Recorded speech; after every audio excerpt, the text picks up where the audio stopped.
Olá, nossos alunos e nossas alunas do EJA. Mais uma aula de Ciências Humanas. Vamos lá, então. Lembrando que a aula de hoje é uma aula voltada para a segunda etapa do ensino fundamental, terceiro semestre, módulo 1 e unidade 1. Com a temática Revoluções Inglesas, Cromwell, Revolução Puritana e Revolução Gloriosa, que envolve a questão do liberalismo, parte 2. Nossos alunos e nossas alunas do EJA, nós dividimos então essa temática em duas partes. A primeira parte, nós contextualizamos o início do período dessas revoluções. Na segunda parte, que é a parte de agora, nós estaremos dando continuidade falando sobre as revoluções, essas revoluções inglesas e a importância dessas revoluções para a sociedade. Vamos lá então. A República de Cromwell. Como que funcionou essa república? Primeiro, a república na Inglaterra esteve longe de ser democrática. Apoiado pelo exército, Cromwell se impôs sobre o Conselho de Estado, que tinha o poder executivo, e o parlamento. Não atendeu às pretensões dos niveladores e os derrotou. Em 1657, sob o título de Lorde Protetor, transformou-se em ditador vitalício e hereditário. Então, Cromwell, após de impor sobre o Conselho de Estado, após impor sobre o Conselho Executivo e o Parlamento, ele se colocou enquanto transformou em ditador vitalício e hereditário. Então, ele se transformou em ditador vitalício e hereditário, após ele se contrapor ao poder voltado à questão do poder executivo e o poder também parlamentar, o parlamento, E então, ele se tornou um líder vitalício, Foi um líder que marcou naquele período justamente por isso, Por contrapor, basicamente, as principais lideranças do período, beleza? Vamos dar continuidade, então. A República na Inglaterra, além de todo esse contexto, sobre a ditadura de Cromwell, as estruturas feudais ainda existentes na Inglaterra foram eliminadas. Então, houve uma eliminação dessas estruturas. As terras dos partidários do rei e da igreja também, principalmente a igreja anglicana, foram confiscadas e vendidas aos produtores rurais. Além de tudo, legalizou-se a propriedade absoluta da terra e o cercamento dos campos para produzir o mercado. O liberalismo econômico entrava em vigor na prática. Então, nesse período, as terras dos partidários do rei e da igreja anglicana foram confiscados. Então, o rei, basicamente, confiscou a terra, a propriedade da igreja anglicana e das pessoas, dos líderes da igreja anglicana, e daqueles que tinham uma parceria com essa igreja. Então, foi um dos fundamentos, um dos contextos que ocorreu naquele período, principalmente relacionado à questão dessa chamada ditadura de Cromwell, Uma ditadura em que ele impôs totalmente o seu poder sobre a população e também sobre a questão do parlamento e do povo, E, ao mesmo tempo, Cromwell deu impulso ao desenvolvimento comercial e marítimo da Inglaterra, manteve a conquista da Irlanda e da Escócia e também ampliou o Império Colonial Inglês nas Américas, Então, principalmente conquistando a chamada hegemonia inglesa sobre os mares. A partir da morte de Cromwell, em 1658, seu filho não conseguiu manter à frente do governo, pois não dispunha a mesma autoridade sobre o exército. Então, Cromwell destacou-se basicamente pela questão relacionada à economia, investiu na economia da Inglaterra naquela época, além de tudo, mostrou o seu poder perante o exército, na conquista também, na conquista de vários benefícios para esses soldados, e também se destacou pelo sentido da colonização diárias que eram do continente americano. Então, ele se destacou justamente por todo esse contexto, caracterizando como um líder, né, importante ali para a Inglaterra. O seu filho já não conseguiu essa mesma situação. Por quê? Porque não tinha o poder do exército, não tinha a autoridade perante o exército que o seu pai passava, né? Não transmitia poder como o seu pai tinha, né? Vamos dar continuidade, então. Eu trouxe a foto dele. Esse era ele, né?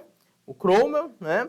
Um importante líder, né, ali, que destituiu o parlamento, destituiu também o poder administrativo e se tornou um ditador, mas, por outro lado, teve, né, conquistas na parte econômica e também relacionada à parte de lutas e de guerras, né, de conflitos. Restauração da monarquia. O novo parlamento, né, após, né, a morte de Cromwell e o filho dele não assumir, apoiado por tropas escocesas, houve o quê? Por bem restaurar a chamada monarquia, né, chamando Carlos II, né, o filho do rei, né, decapitado, né, para assumir o trono da Inglaterra, da Escócia e da Irlanda, né? E a proximidade deste com o rei, né, da França, Luís XIV, né, no caso ligado ao chamado absolutismo. Tornou-se, então, suspeito ao parlamento, né, que se dividiu em dois partidos, os liberais pró-parlamento e os conservadores pró-rei.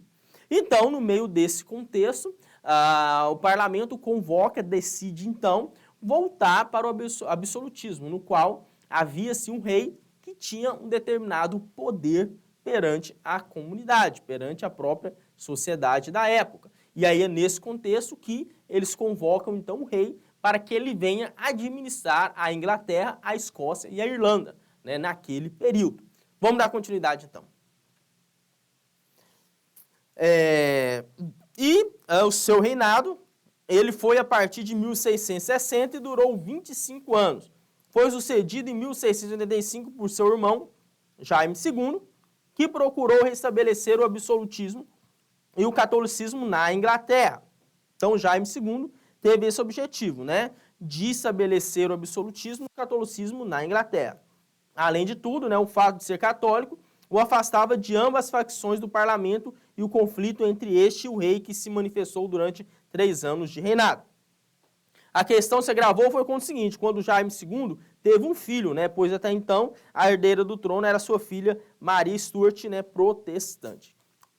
E aí teve todo um questionamento religioso, né, justamente por ele, né, ser voltado à Igreja Católica, enquanto a sua filha era protestante. Então tinha todo um conflito, né, envolvendo também a própria sociedade ali da época, em própria contexto, né, histórico ali da época, né, envolvendo ali todos aqueles que faziam parte, né, do parlamento, né. Então tinha-se ali todo esse conflito, né. Vamos dar continuidade então.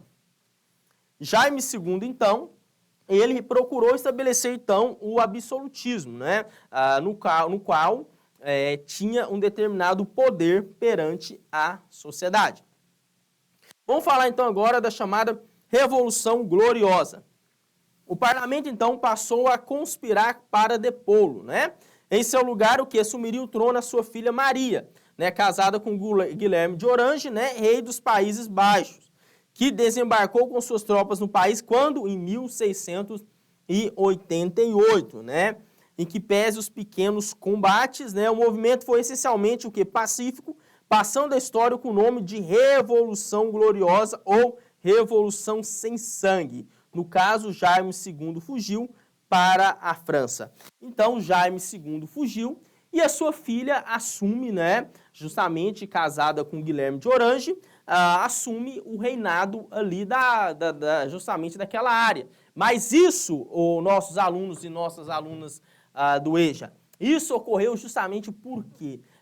Justamente pela questão, né, dos ideais ali daquela época, né? Então foi algo pacífico, não teve sangue, houve praticamente algo assim, esse conflito, né, sem sangue, e a filha dele então assume, né, a monarquia ali, o reinado, né, ali perante aquela sociedade, com o apoio também da própria sociedade da época. Então, é nesse contexto que nós temos a chamada